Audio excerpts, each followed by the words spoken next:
घने जंगल के किनारे जहां सूखी नदी के पत्थरों पर सूरज की किरणें बेजान पड़ती थी, एक छोटी सी झोपड़ी में रामू और उसकी बूढ़ी पत्नी राधा रहते थे।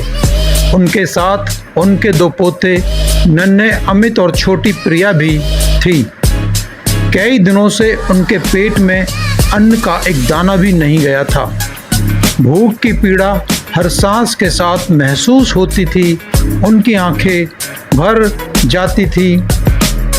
हर आती जाती परछाई में उनको उम्मीद का दामन नजर आता था, शायद कोई मददगार आ जाए। एक रात जब चांद बादलों के पीछे छिप गया था और जंगल की चुप्पी चीखती हुई लग रही थी, अमित और प्रिया भूख से तड़पते हुए सो नहीं पा रहे थे। रामू और राधा भी एक दूसरे का हाथ पकड़े बस प्रार्थना कर रहे थे कि शायद कोई चमत्कार हो। अचानक झोपड़ी के बाहर एक धीमी ठंडी हवा का झोंका आया।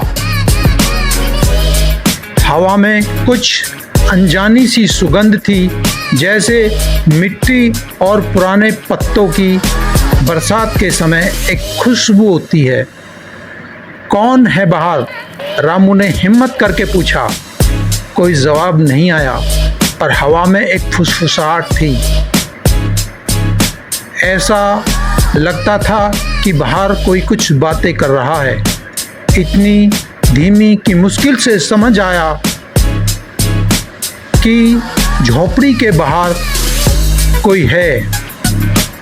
ऐसा महसूस हुआ कि रोशनी की एक नीली लो बाहर नाच रही है।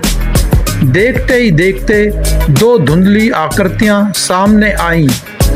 वे पारदर्शी थी, पर उनमें एक अजीब सी चमक थी। डरो मत, एक आकृति ने कहा। उसकी आवाज़ हवा में गूंजी हुई लग रही थी। हम इस जंगल की आत्माएं हैं। हमने तुम्हारी भूख और तुम्हारी उम्मीद से महसूस किया कि तुम किसी पीड़ा में हो। दूसरी आकृति ने आगे बढ़कर कहा, हम जानते हैं कि तुम कई दिनों से भूखे हो। हम तुम्हें अकेला नहीं छोड़ सकते।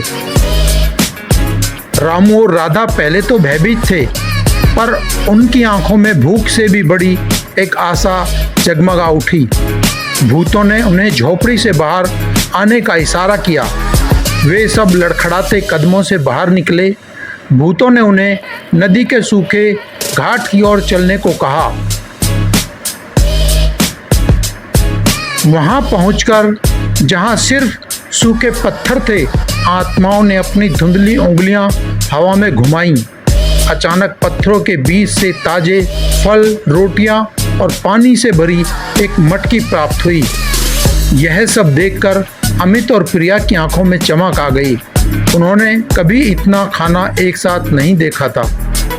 यह सब तुम्हारे लिए है, एक भूत ने कहा। खाओ और अपनी भूख मिटाओ। परिवार ने भरपेट खाया। बहुत दिनों के बाद उन्हें कई दिनों बाद शांति का अनुभव हुआ। जब वे खा चुके तो भूतों ने एक बार फिर अपनी उपस्थिति दर्ज कराई।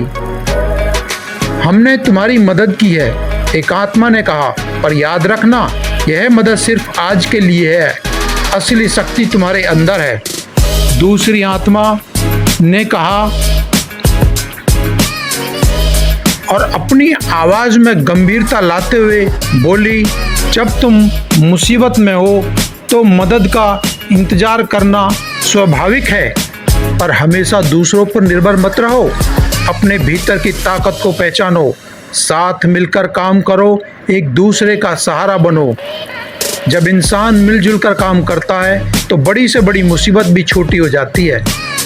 एक भूत ने अमित और प्रिया की ओर देखकर मुस्कुराया। बच्चों, तुम कल के भविष्य हो।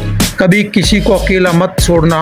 अपनी दया और करुणा से दूसरों की मदद करना, क्योंकि सच्ची खुशी दूसरों को खुश करने में है। समाज तभी आगे बढ़ता है जब हर सदस्य एक दूसरे का हाथ थामे। उनकी बात पूरी होते ही नीली लो बुझ गई और हवा में उनकी फुसफुसाहट घुल गई। आत्माएं अदृश्य हो गईं और अपने पीछे सिर्फ खाना ही नहीं बल्कि एक महक नैतिक संदेश छोड़ गई। रामू, राधा और उनके बच्चों ने उस रात एक नई उम्मीद और एक नए संकल्प के साथ नींद ली।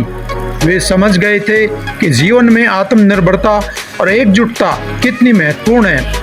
अगली सुबह उन्होंने पास के गांव से कुछ लोगों को अपने साथ लिया और मिलकर नदी में पानी लाने के लिए प्रयास शुरू किया।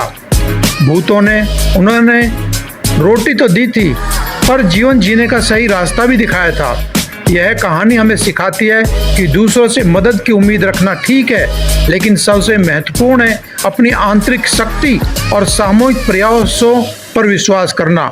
जब हम सब मिलकर काम करते हैं और एक दूसरे का समर्थन करते हैं तो कोई भी चुनौती असंभव नहीं लगती और आखिर में हमारी विजय होती है।